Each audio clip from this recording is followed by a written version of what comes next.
Good evening. Hello. Once again, I'm Pastor Watkins of the Covenant Ministries of the Rose of Sharon. I know some of you have watched the debate tonight with Donald Trump and Hillary Clinton.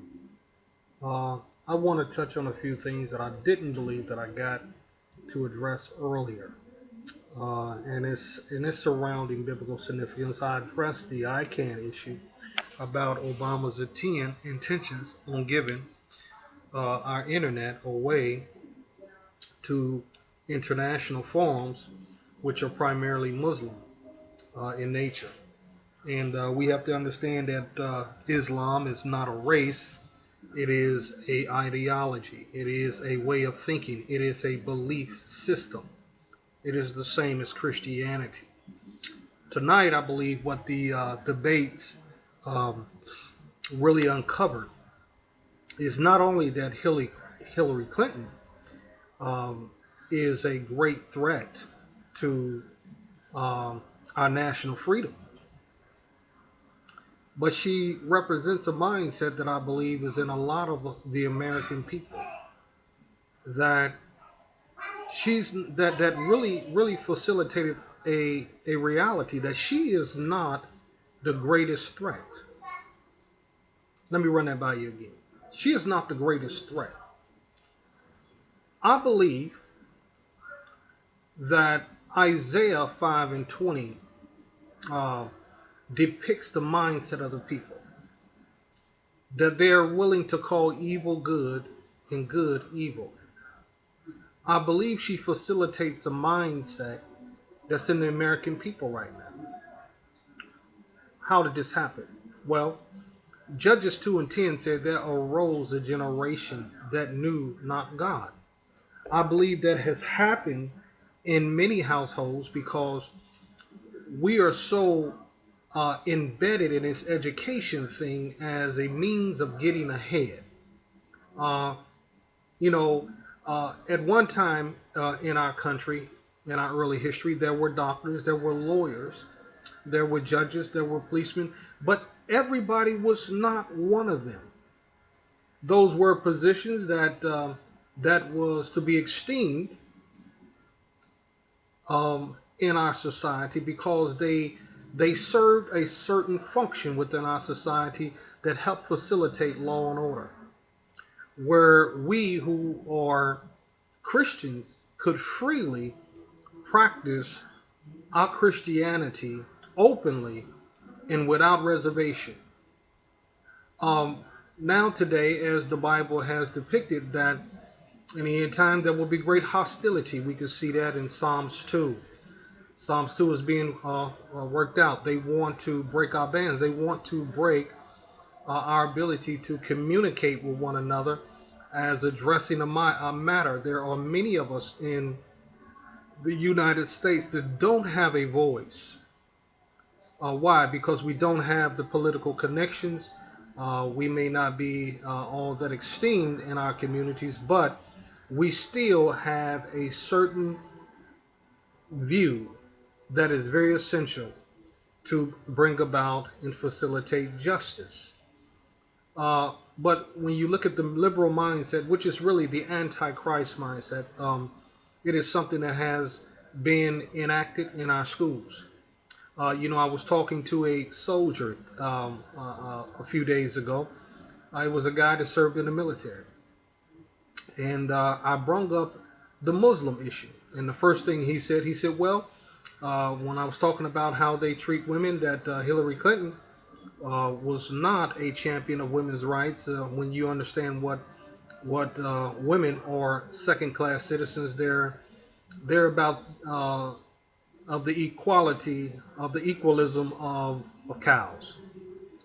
They're they are property. They are not seen as human beings, but property. To to basically to have these people babies and just that's it and shut up. So when I said that, he said, "Well, when you go to another man's company, a country, you can't tell them what to do." And I agreed with him. I said, "You're right." So why are they over here telling us we can't pray in our schools?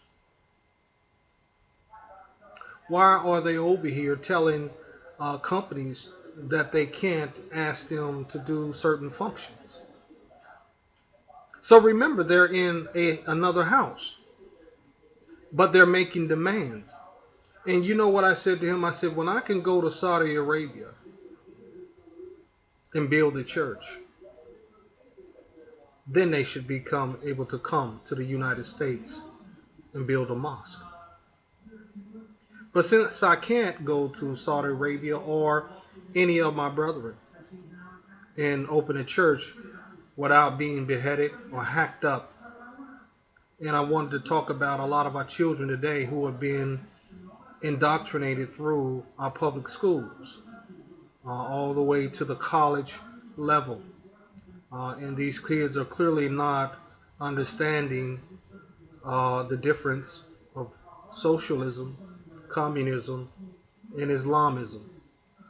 And that goes back to Isaiah 5 and 20. The very thing that is evil will be called good. When you look at those systems, world systems, when you look at their history and what they have facilitated over the years and the horror that they have enacted upon the people of those societies, is very sad. It's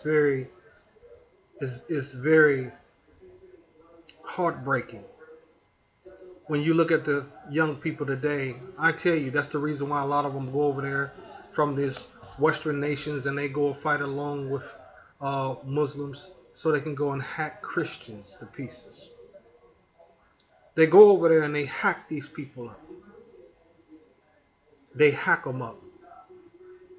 They chop their bodies to pieces. They brutalize them in ways that we can't even imagine.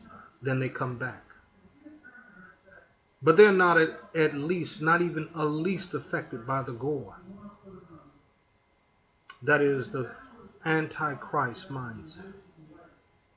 When you lose all compassion for humanity, that is the Antichrist. The Bible tells us that the devil cometh to steal, kill, and to destroy. The devil hates humanity. Why? Because humanity was created in the likeness of God. It was created in the likeness of the one that he hated, the one that created him. So, if anything that these elections really show and reveal is the Antichrist mindset. That someone like Hillary Clinton could lie openly. She can lie continually and consistently and still be lauded and applauded for the evil. Even though we know that many people have died as a result of her national treason, it shows you the lawlessness within our government. You have some people, just like you have some people that are Christians, simply just by name, not by a spiritual awakening and a spiritual resolve, but by name only. And it's the same thing with Republicans. You have some Republicans that are just simply Republicans, simply by name. The Republicans is the party of Dr. Martin Luther King. You'll hear a lot of these blacks get on TV and they'll talk about Dr. Martin Luther King, but they will never disclose that he was a Republican. That when Kennedy spoke concerning his imprisonment, that it wasn't really Kennedy who facilitated his release, but it was another individual. But that's another story. But you will hear them talk about that. Kennedy actually basically he basically vetoed every bill that came up that was anti-Jim Crow. He vetoed it. So the Democratic Party has never been for the black experience as a source of blacks coming to realize the American dream, so to speak. I'm not entangled in the affairs of this life, but I do thank God for discernment that I can see the spiritual significance of the affairs of this life. I'm not putting my hope in Donald Trump. I hope Donald Trump is elected. just simply as a reset. But this world is condemned and is going to hell fast.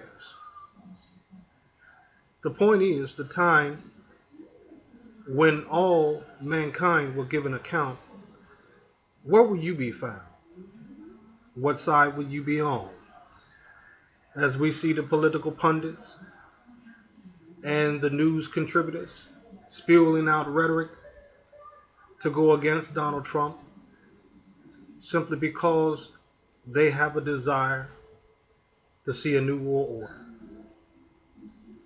The American capitalism system is no longer desirable to them. They desire socialism. They desire communism. They desire Islamism. This is what they desire.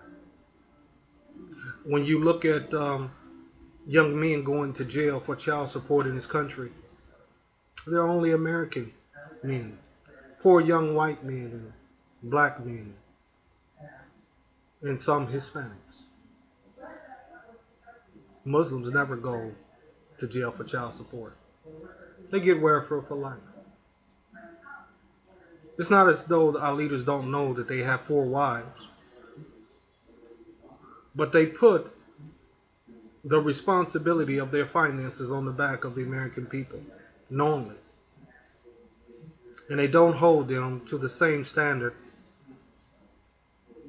and to the same laws that our Constitution dictate to every man.